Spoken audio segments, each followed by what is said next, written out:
BD YouTube চ্যানেলের নতুন ভিডিওতে স্বাগতম।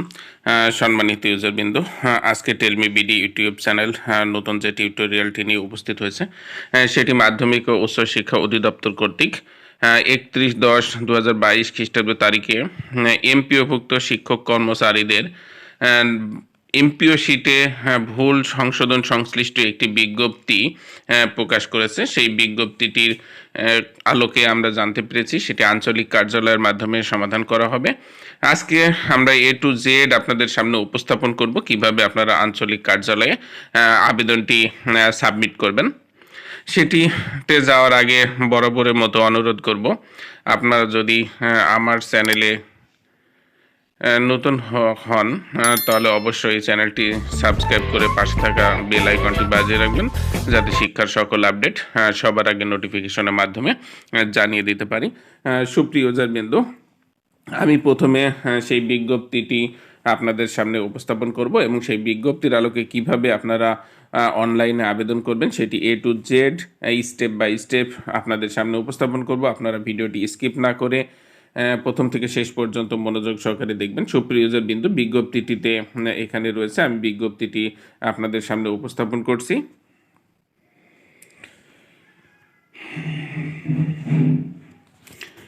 সুপ্রিয় ইউজারবৃন্দ, বিজ্ঞপ্তিটি আমি একটু জুম করে আপনাদের দেখাই। বেসরকারি শিক্ষা প্রতিষ্ঠানের স্কুল কলেজ এমপিও শিটে শিক্ষক কর্মচারীর নামের বানান, পদবি ও বিষয়, ব্যাংক হিসাব নম্বর, জন্ম তারিখ, ইন্ডেক্স নম্বর সংশোধন এবং বকেয়া বেতন ভাতাদি অনলাইন প্রক্রিয়ায় আবেদন ও নিষ্পত্তিকরণ। সুপ্রিয় ইউজারবৃন্দ, অনলাইন প্রক্রিয়ায় আবেদন ও নিষ্পত্তিকরণ সংশ্লিষ্ট যে বিজ্ঞপ্তি রয়েছে আমি সেই বিজ্ঞপ্তিটি ডাউনলোড করছি। ডাউনলোড হয়ে গেছে, বিজ্ঞপ্তিটি আমি ওপেন করি।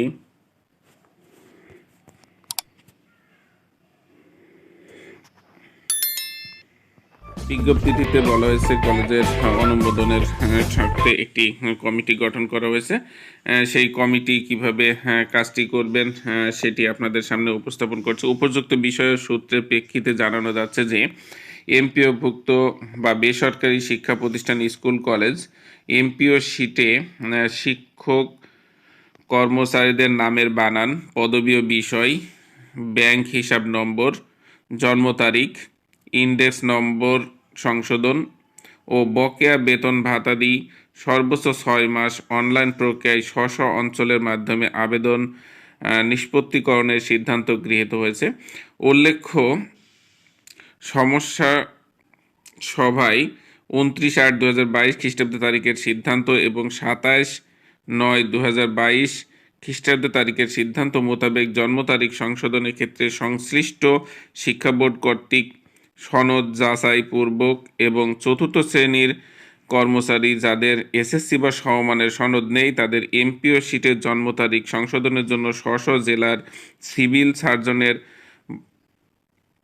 বয়স নির্ধারণ সংক্রান্ত প্রত্যয়ন গ্রহণ করে জাতীয় পরিচয়পত্র, ফ্যামিলি কেস স্টাডি, ভাই বোনের সিরিয়াল বড় থেকে ছোট মেলানো, ইউনিয়ন পরিষদের চেয়ারম্যান বা ওয়ার্ড কাউন্সিলরদের প্রত্যয়ন গ্রহণ করে জন্ম তারিখ সংশোধনের বিষয়টি নিষ্পত্তি করবেন। এমত অবস্থায় প্রতিষ্ঠান প্রধান অনলাইন বিধি মোতাবেক আবেদন করার জন্য নির্দেশক্রমে অনুরোধ করা হলো।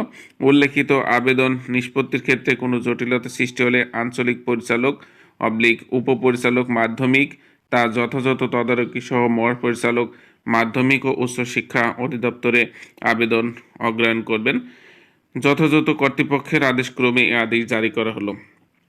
সুপ্রিয় ইউজারবৃন্দ, এখন আমরা দেখাবো এই বিজ্ঞপ্তির আলোকে আপনারা কিভাবে আবেদন করবেন সেটি প্রথম থেকে শেষ পর্যন্ত। আশা করি আপনারা আমাদের সঙ্গেই থাকবেন।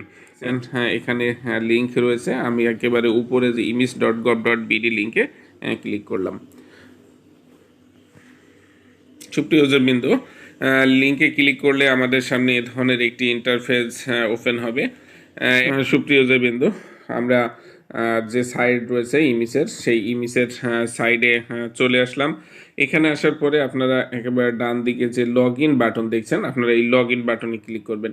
লগ ইন বাটনে ক্লিক করলে ইমিসের যে লগ ইন প্যানেল রয়েছে সেই লগ ইন প্যানেল চলে আসবে। আপনারা ইউজার নেমে এবং লগ ইন আইডি এবং পাসওয়ার্ড দিয়ে আপনাদের স্ব প্রতিষ্ঠানে লগ ইন করতে হবে। আমি একটি প্রতিষ্ঠানে লগ ইন করলাম, সাইন ইন করলাম। সাইন ইন করার পর আমার সামনে এ ধরনের একটি ইন্টারফেস ওপেন হবে। সুপ্রিয় বিন্দু, আপনারা এই ইন্টারফেস থেকে এমপিও বাটনে ক্লিক করবেন। আমি এন্ট্রি বাটনে ক্লিক করলাম। সুপ্রিয় বিন্দু, এমপিও বাটনে ক্লিক করলে আমার সামনে এ ধরনের একটি ইন্টারফেস ওপেন হবে। আপনারা দেখছেন new MPO, transfer, promotion, BEd scale, upper scale এবং কারেকশন রয়েছে। আমরা এই কাজটি করার জন্য আমাদেরকে এই কারেকশন যে বাটন রয়েছে কারেকশন বাটনে ক্লিক করতে হবে। সুপ্রিয় বিন্দু, আমি কারেকশন বাটনে ক্লিক করলাম। কারেকশন বাটনে ক্লিক করলে আমাদের সামনে একটি ইন্টারফেস ওপেন হবে।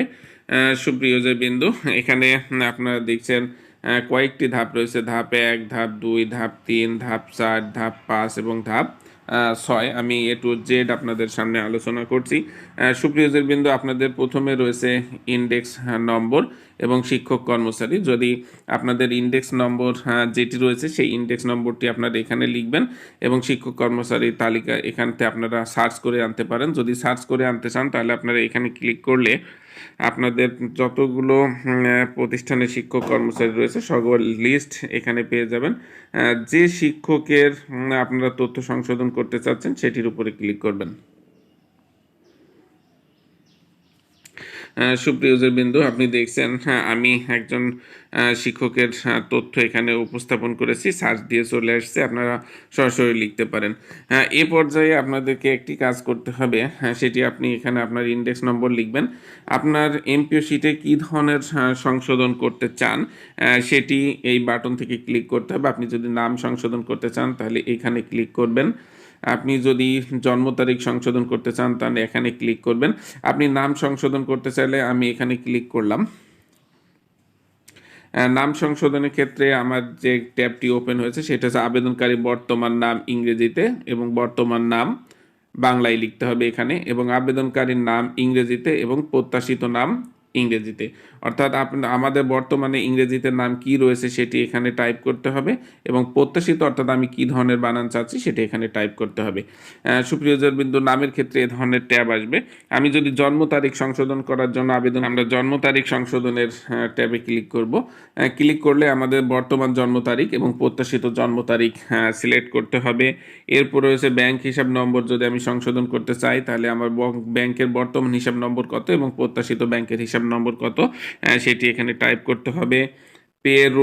পে কোড যদি আমি টাইপ করতে চাই তাহলে আমার বর্তমান পে কোড কত এবং বর্তমান পে কোডের ধাপ কত এবং প্রত্যাশিত পে কোড কত এবং প্রত্যাশিত পে কোডের ধাপ কত সেটি এখানে টাইপ করতে হবে। পদবি সংশোধনের ক্ষেত্রে বর্তমান পদবি কী এবং প্রত্যাশিত পদবি সেটি সিলেক্ট করতে হবে।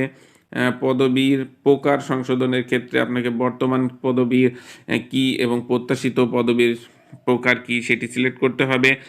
বিষয় সংশোধনের ক্ষেত্রেও ক্লিক করলে আপনি এ ধরনের তথ্যগুলো দেখতে পাবেন। সুপ্রিয় বিন্দু, এখানে একটি জিনিস জানিয়ে রাখি, আপনার যদি সকল বিষয়গুলোই সমস্যা থেকে তাহলে সবগুলোই আপনি একই আবেদনে আবেদন করতে পারবেন এবং যদি কোনো স্পেসিফিকভাবে কোনো একটি বিষয় সংশোধন করার প্রয়োজন হয় শুধুমাত্র সেই সংশোধনীটির জন্য সিলেক্ট করে আবেদন করবেন।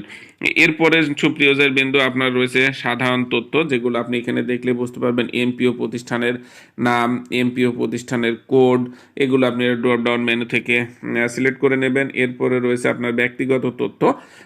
ব্যক্তিগত তথ্য আপনার নাম, পিতার নাম বাংলায়, পিতার নাম ইংরেজিতে, জন্ম তারিখ ইত্যাদি ইত্যাদি, এবং এখানে আপনার একটি ছবি লাগবে। আপনারা ছবিটি অবশ্যই আগে স্ক্যান করে রাখবেন।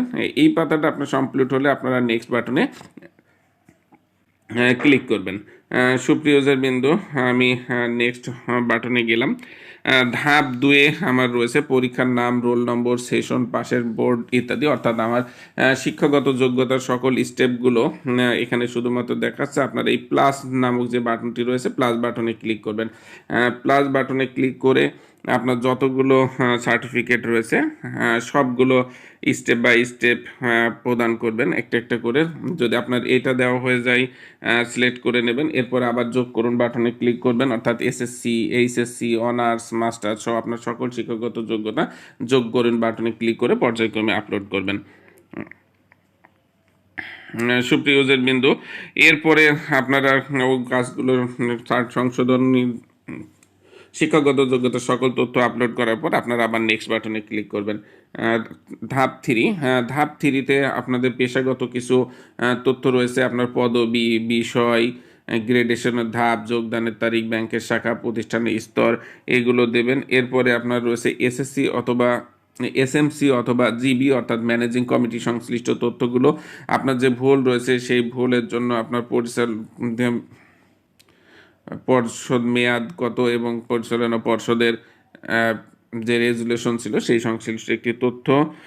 এরপরে আপনার রয়েছে নিয়োগ সংক্রান্ত কিছু তথ্যগুলো রয়েছে, সেই উচ্চ মাধ্যমিক কলেজের জন্য সংশ্লিষ্ট বিষয়ের প্রথম অনুমোদনের তারিখ, স্বীকৃতির তারিখ ইত্যাদি ইত্যাদি।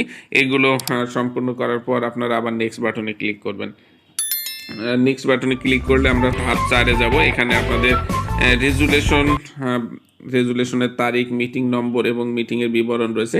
এই তথ্যগুলো ইনপুট করার জন্য আপনারা এই রেজুলেশন নামক যে প্লাস বাটন রয়েছে এখানে আবার ক্লিক করবেন। এখানে ক্লিক করলে আপনাদের সামনে এ ধরনের একটি ইন্টারফেস ওপেন হবে। ধাপ 4 শেষ হওয়ার পরে আবার আপনারা নেক্সট বাটনে ক্লিক করবেন এবং ধাপ 5-এ চলে যাবেন। ধাপ 5-এ আপনার যে ধরনের কিছু তথ্য রয়েছে সেটি হচ্ছে কারেকশন অ্যাপ্লিকেশনগুলো রয়েছে। আপনি কারেকশন অ্যাপ্লিকেশনে যে তথ্যগুলো রয়েছে সেগুলো দেখবেন এবং এরপরে দেখবেন ধাপ 6।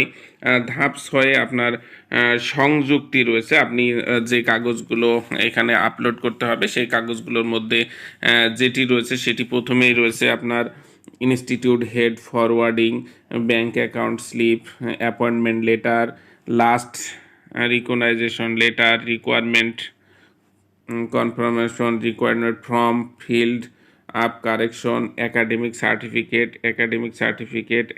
সার্টিফিকেট পর্যায়ক্রমে সবগুলো রয়েছে এবং জয়নিং লেটার এবং টিচার্স স্টাফ এবং সাবজেক্ট অ্যাপ্রুভেল এবং আদার্স ডকুমেন্ট। এইগুলো ডকুমেন্টগুলো আপনারা পূর্বে স্ক্যান করে রাখবেন এবং এইগুলো আপনি কিভাবে সংযুক্ত করবেন সেটি আপনাদেরকে দেখাবো। সেটি দেখানোর আগে আপনাদেরকে আবারও অনুরোধ করছি, আপনারা যদি আমার চ্যানেলে নতুন হয়ে থাকেন তাহলে চ্যানেলটি সাবস্ক্রাইব করে পাশে থাকা বেল আইকনটি বাজিয়ে রাখবেন। এই কাজটি করার জন্য আপনারা সংযুক্ত যে বাটন রয়েছে আপলোড অ্যাটাচড পাশে যে বাটন রয়েছে সেখানে ক্লিক করবেন। ক্লিক করে আপনারা সংযুক্তির প্রকারভেদ ড্রপ ডাউন মেনুতে নেবেন এবং সংযুক্ত ফাইলটি অ্যাটাচ করার জন্য এখানে ক্লিক করবেন। এখানে ক্লিক করলে আপনার ফাইলটি যেখানে আছে সেখানে সিলেক্ট করে দিবেন। সিলেক্ট করার পর আপনারা সংরক্ষণ বাটনে ক্লিক করবেন। সুপ্রিয় ইউজার বিন্দু, এভাবে আপনারা সবগুলো সংযুক্তিতে ক্লিক করার পর মন্তব্যের ঘরে আপনারা মন্তব্য লিখতে পারেন এবং সর্বশেষ আপনারা সাবমিট বাটন পাবেন। একেবারে নিচে যে সবগুলো চলে আসবে, চলে আসার পরে আপনি নেক্সট অ্যান্ড প্রিভিউ করবেন। নেক্সট অ্যান্ড প্রিভিউ করলে আপনি প্রিভিউ দেখতে পাবেন এবং সাবমিট বাটনে ক্লিক করলে আপনার কাজটি সম্পূর্ণ হয়ে যাবে। এতক্ষণ টেলমি বিডি ইউটিউব চ্যানেলের সাথে থাকার জন্য ধন্যবাদ। আল্লাহ হাফেজ।